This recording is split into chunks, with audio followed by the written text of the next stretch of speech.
The emergency water well extends over 100 feet below surface, and all of the water that is provided to the community for safe drinking water comes from this well.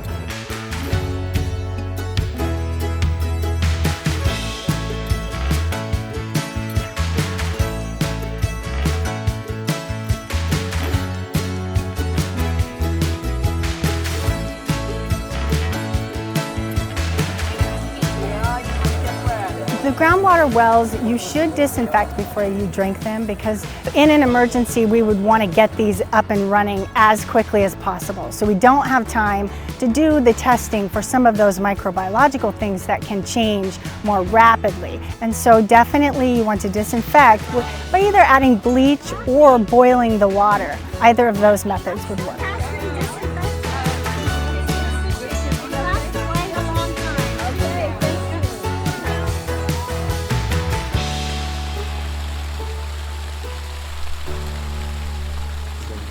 The best thing you can do is follow the emergency preparedness that EWEB has on the website. You should store water in your home, as well as definitely have a gallon of unscented bleach in your cabinet so that you can always get water if you need to.